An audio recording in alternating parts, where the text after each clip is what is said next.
الحمد للہ رب العالمین والصلاة والسلام علی خاتم النبیین اما بعد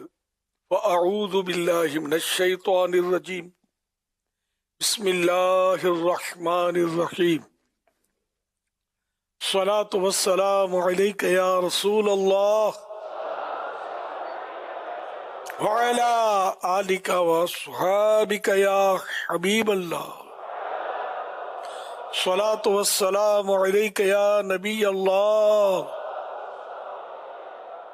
وعلی آلک واصحابک یا نور اللہ نویت سنت الاعتکاف۔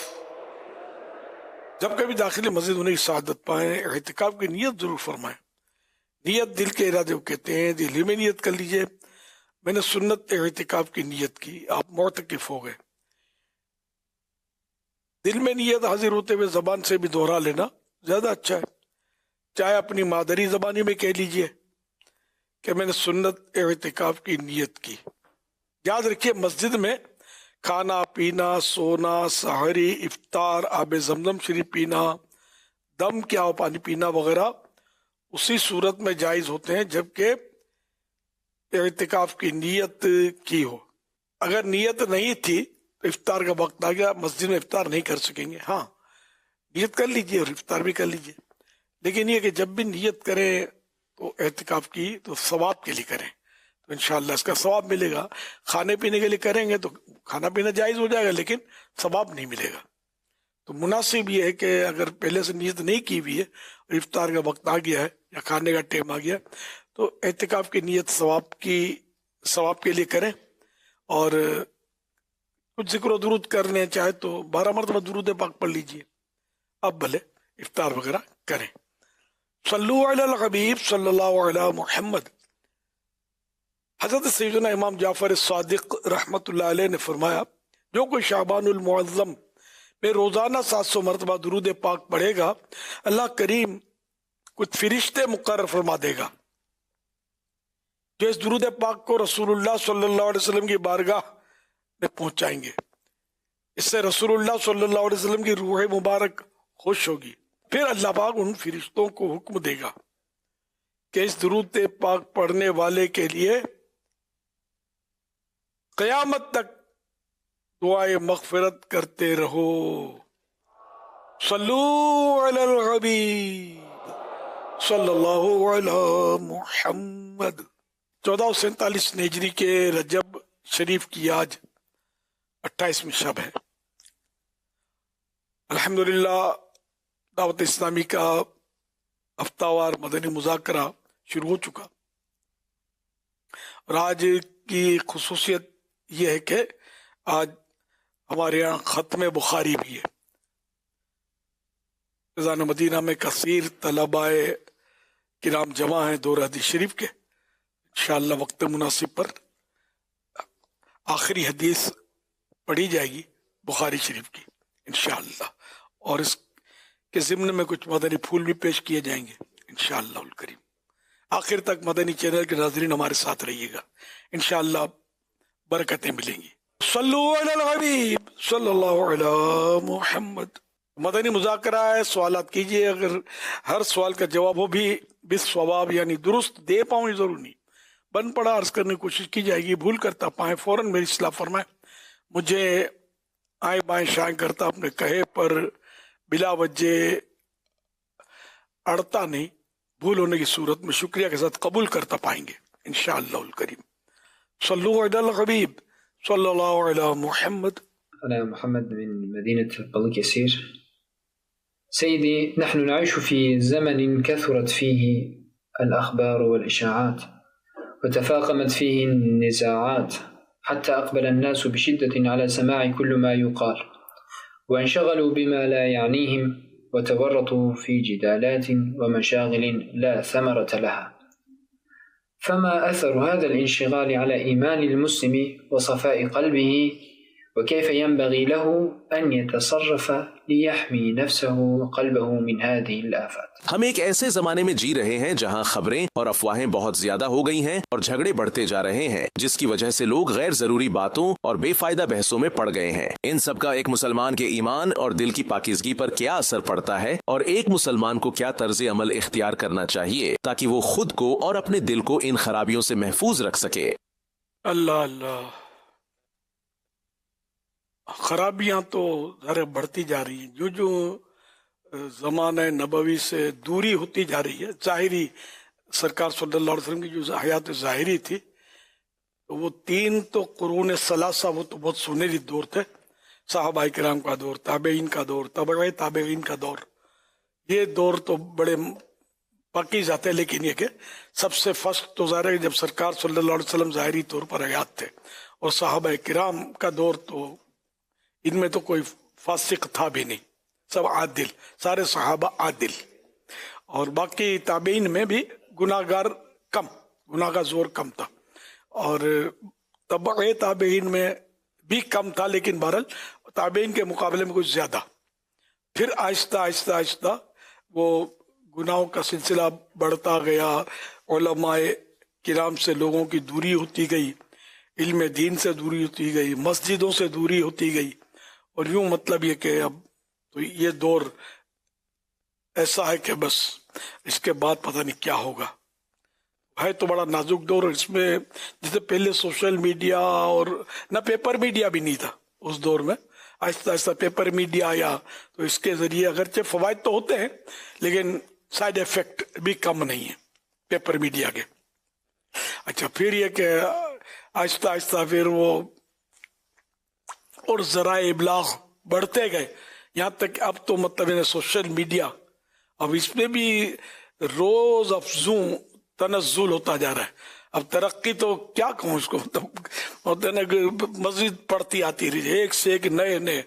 انداز جو ہیں وہ اس میں شامل ہوتے جا رہے ہیں سوشل میڈیا میں بھی، اور یوں مطلب یہ گناہوں کا سلسلہ جو ہے نا یہ بڑھتا جا رہا ہے۔ پہلے افواہ اڑتی بھی تھی تو ظاہر ہے کہ وہ ایک محلے کی حد تک، ایک خاندان کی حد تک، ایک گاؤں کی حد تک، ایک چک کی حد تک، یا ایک قصبے کی یا شہر بھی پورے میں نہیں پہنچتی ہوگی وہ افواہ، یوں پہلے یوں اڑتی۔ اب جو افواہ ہے وہ ورلڈ وائڈ، کوئی بھی یعنی کہ کھلبلی مچانی ہے تو کوئی شوشہ چھوڑ دیا جائے، تو وہ جو افواہ جو ہے نا یہ ساری دنیا میں گشت کرے گی، او دم مچ جائے گی۔ یوں یعنی خرابیاں جو ہے بڑھتی جا رہی ہیں۔ جھوٹی افواہ اڑانا یہ بہت آسان ہے، بہت ہی آسان ہے، لیکن اس کا عذاب برداشت نہیں ہو سکے گا۔ حدیث پاک میں یہ مضمون ہے، غالباً شب معراج کے تعلق سے ہے۔ پیارے آقا صلی اللہ علیہ وسلم نے ایک منظر دیکھا کہ ایک شخص لیٹا ہوا ہے اور دوسرا اس کے سرانے کھڑا ہے یا بیٹھا ہے، جو اس کے جبڑے میں ایک سنسی، ایک ہتھیار ڈال کے اس کو چیرتا ہوا گدی تک لے جاتا ہے، پھر دوسری طرف آتا ہے تو وہ دوسری طرف اس کو چیرتا ہے، پھر پہلی جانب آتا ہے تو وہ درست ہو گیا زخم، پھر اس کو چیرتا، تو یہ چیر پھاڑ کا سلسلہ تھا، اور سرکار نامدار صلی اللہ علیہ وسلم کی خدمت میں عرض کیا گیا کہ یہ جھوٹی افواہیں اڑاتا تھا۔ تو یہ بخاری شریف کی حدیث کا میں نے خلاصہ عرض کیا آپ کو۔ تو جھوٹی افواہ اڑانا تو یہ اتنا آسان ہے، اتنا آسان ہے کہ میں کہتا ہوں کہ مطلب سانس لینا شاید تھوڑا ہو سکتا ہے دشوار لگتا ہو، یہ مبالغہ کر رہا ہوں، اتنا آسان ہے کسی کے بارے میں ایک دم سے افواہ چھوڑ دینا کہ وہ فوت ہو گیا، او دھوم بچ جائے گی۔ کوئی مشہور آدمی کے بارے میں اڑا دینا کہ اس کا انتقال ہو گیا، اتنے بجے اس کا جنازہ ہے، او قوم نے جمع ہو جانا ہے، اور پھر وہ مزہ آ گیا افواہ۔ اب یہ ایک مثال تھی میرے ذہن میں آئی، تو اس طرح کی مثالیں، فلاں بیمار ہو گیا، اس کو دل کا دورہ پڑ گیا، ادھر وہ زلزلہ آ گیا ہے تو ادھر عمارت گر گئی ہے، اتنے لوگ دب گئے، چیخوں کی آواز آ رہی ہے، انتظامیہ خبر نہیں لیتی، کسی کو پڑھ ہی نہیں ہے، میں ابھی دیکھ کر آ رہا ہوں، تو لوگ اس کے پیچھے بھاگیں گے کہ یار کیا ہو گیا، تو کچھ بھی نہیں، سمجھے؟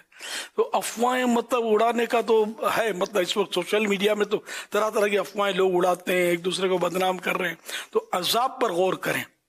دیکھو اب بھی زندہ ہیں، جوانی ہے کچھ نہیں ہوتا، یعنی یوں لگتا ہے کہ مجھے کچھ نہیں ہوتا، لیکن آخر مرنا تو پڑے گا نا،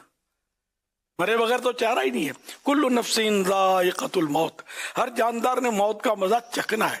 پھر کدھر بھاگ کے جاؤ گے؟ اس کا عذاب بہت سخت ہے، برداشت نہیں ہوگا۔ اللہ پاک ہمیں جھوٹ بولنے سے اور جھوٹی افواہیں اڑانے سے اللہ پاک محفوظ رکھے،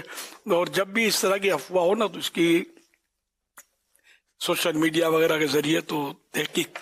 کے بغیر اس پر یقین کرنا بھی نہیں چاہیے۔ کئی باتیں ایسی ہوتی ہے کہ اگر ہم آگے وائرل کر دیں گے نا،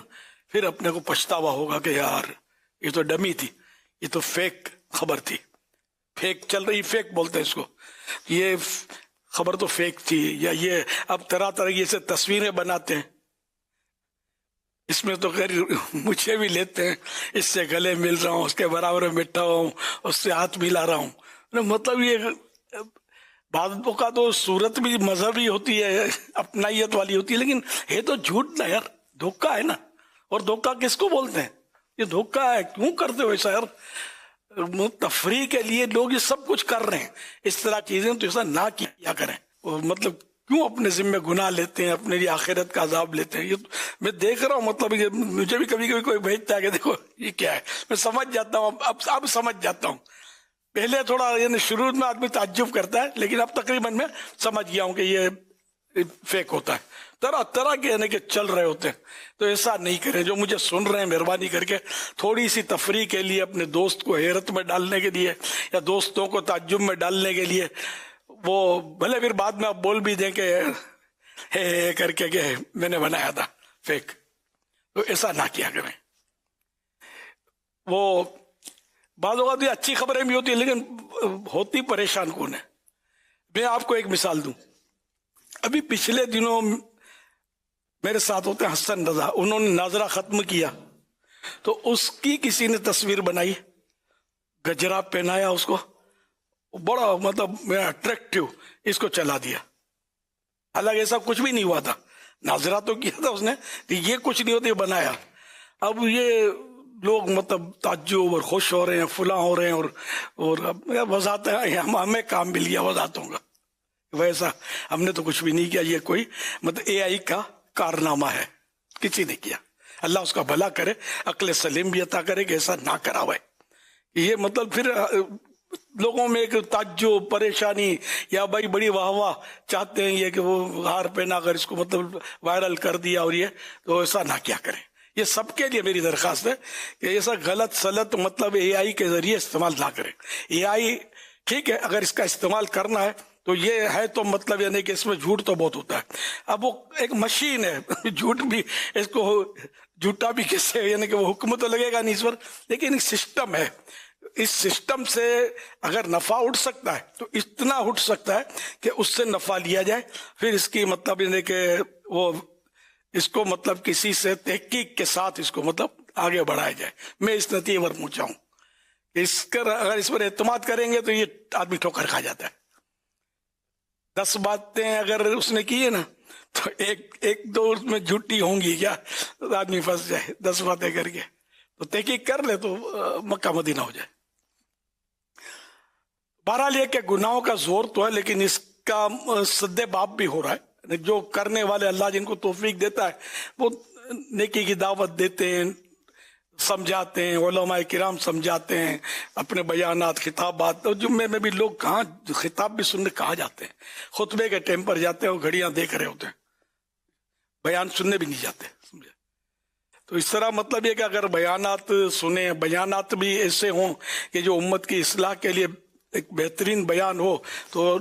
سننے والوں کا اضافہ ہو سکتا ہے۔ تو ماشاءاللہ کرنے والے بہت پیارے پیارے بیانات کر رہے ہوتے ہیں، لوگوں کا اس میں رجحان کم ہے اصل۔ انشاءاللہ سنیں گے ہم علماء کو، بیان سنیں گے، دعوت اسلامی کے اجتماعات اٹینڈ کریں گے، دعوت اسلامی مدنی چینل دیکھیں گے، نیک اعمال کے مطابق زندگی گزاریں گے، جو دعوت اسلامی کے مطلب نیک اعمال ہیں، رسالہ ملتا ہے اس کا